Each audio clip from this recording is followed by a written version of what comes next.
Hey everybody, Claude Diamond here. How are you? I am back in cold San Diego. I had to put on a sweatshirt today and everything. I want you to watch this video and then let's discuss it.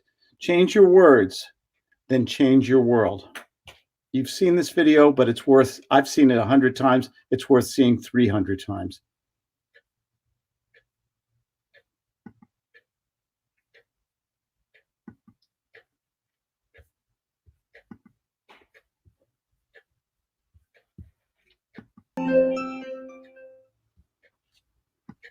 Okay.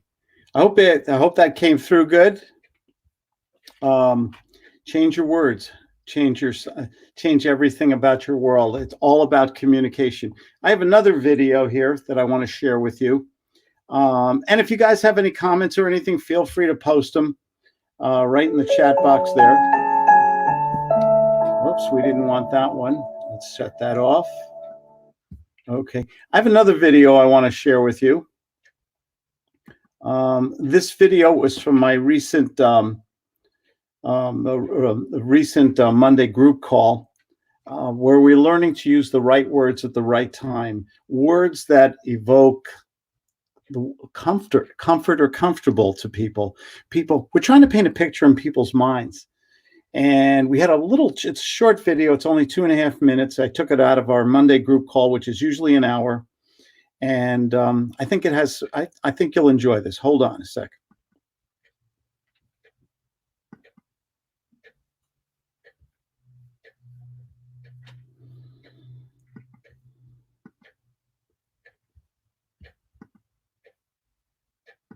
Show you something. Here, this is what I got for the holidays.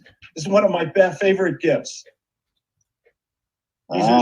These are $22 socks. They're really warm. They're comfortable. Anybody here ever have like nice warm feet on a cold 22 below 0 day? Do you know how important warm socks are? You know, they're soft. They're comfortable. Oh gosh, look at them. And comfortable is a word. Is comfortable an emotional word? Yes. Oh yeah. If you were selling me a house that had a fireplace, how would you use the word comfortable, Chris? Fireplace, Claude, imagine for a minute, close your eyes, just imagine that, you were in your beautiful new home and the fire was just burning so bright and you were sitting comfortably right by a throw rug right near the fire, and you could feel the heat from the fire just coming out and touching your skin, and you could smell the wood and the burning bristles in the fire. You can hear the crackling, and you can, your wife is in the background, maybe making a nice, delicious dessert and having wine. Always cooking, aren't you? Great wine for you to taste, and your taste bud and your palate is just, you have these amazing feelings just going through your body and your mind right now at this moment. That's the question.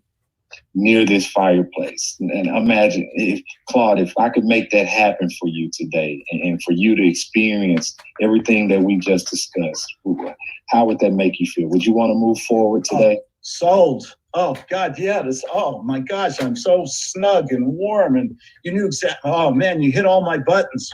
What would you like to do next? What do I sign? Can I pay you with my Kmart card? What do I need to do? Absolutely. I have my, what is the card number? I'll take it down right now. Boom. Give him a round of applause. That was good. Little dramatic, you're a good thespian, by the way, not a dirty word. You're a good actor. Thanks. That was very good. I like that. These are the words we use and how we use the words. And are you comfortable with this? Is that,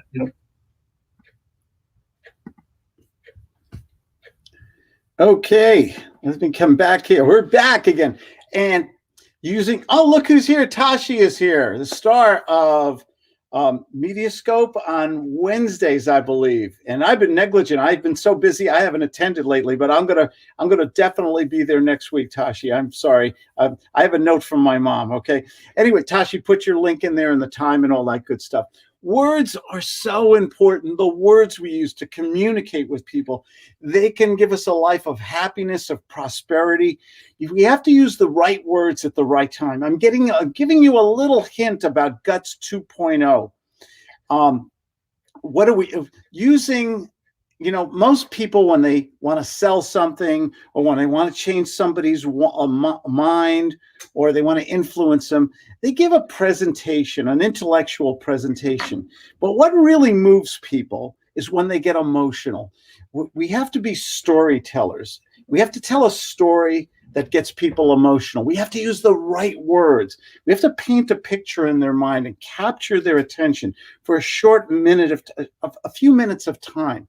That is sales 2020. Ethos, very good. Yeah, exactly. Ethos, pathos, and there's one more. I always forget it.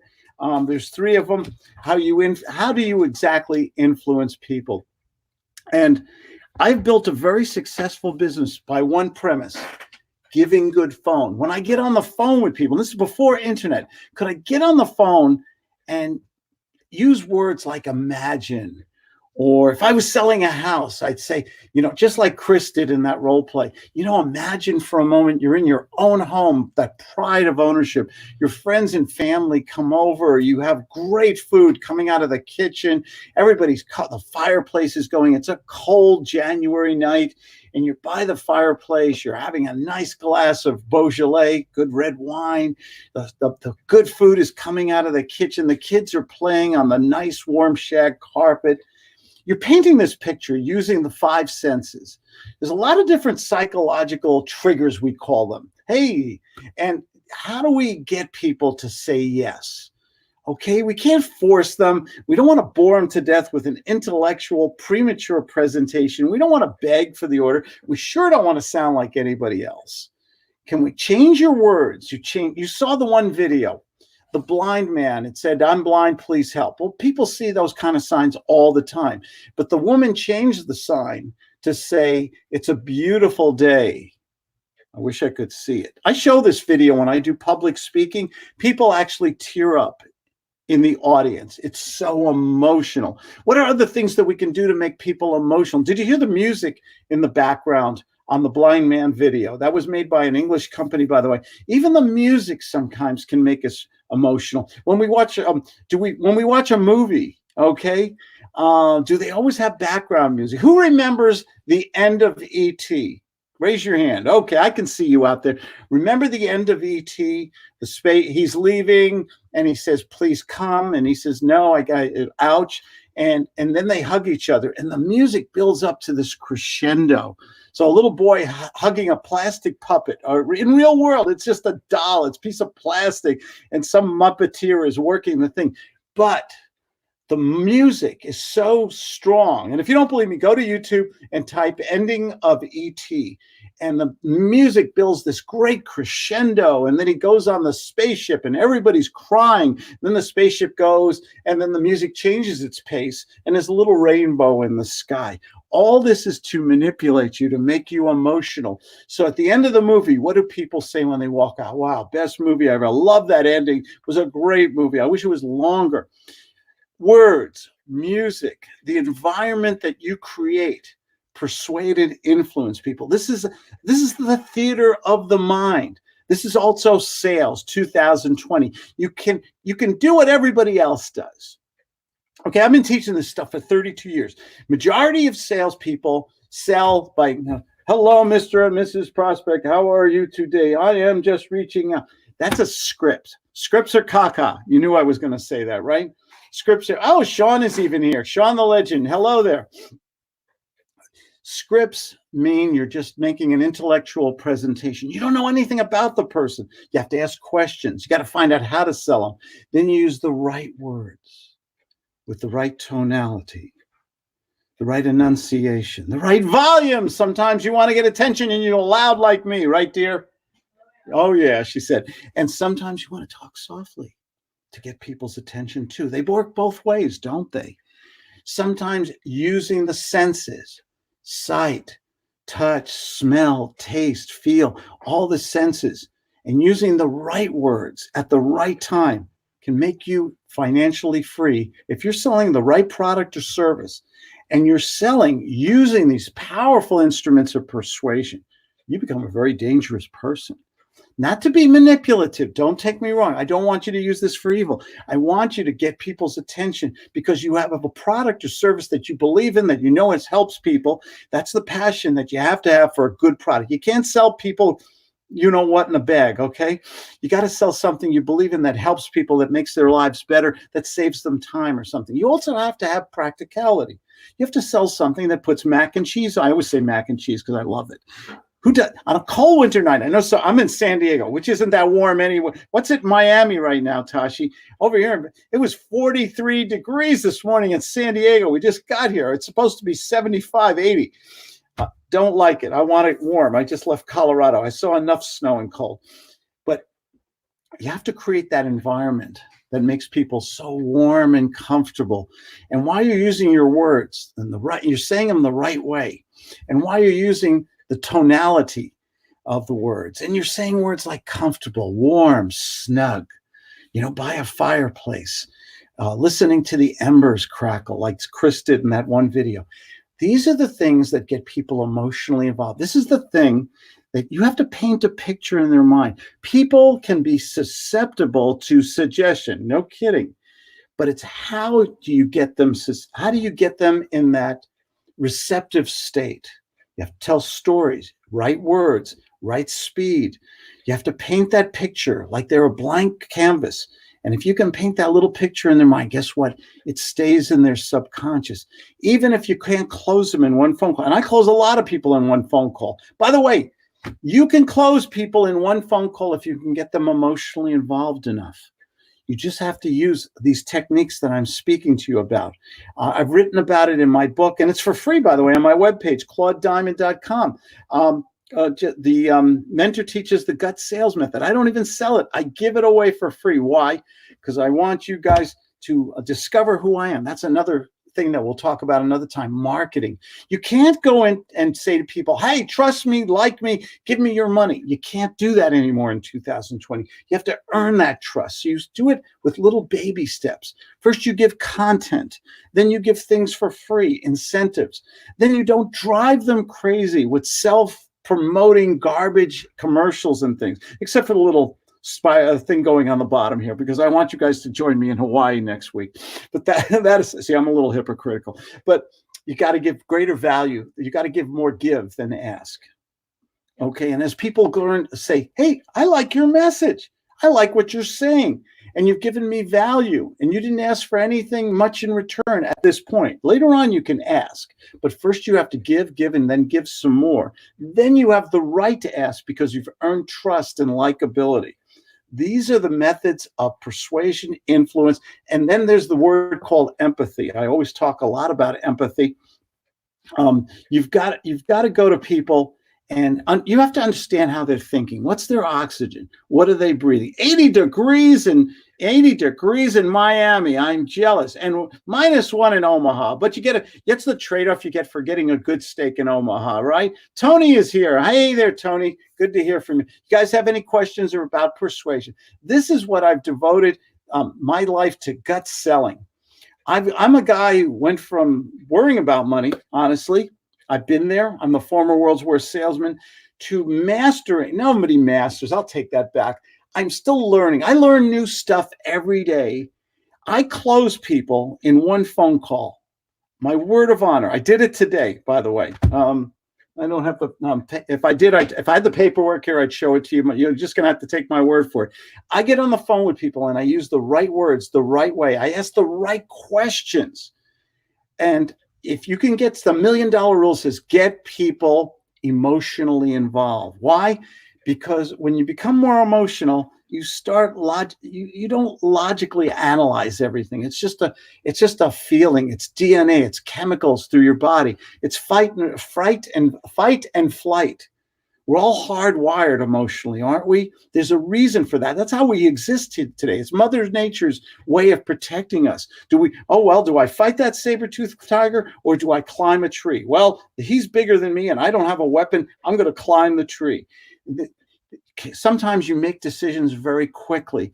It's a chemical reaction. Your body's saying, this is what you need to survive. This is what you need to do at this very moment.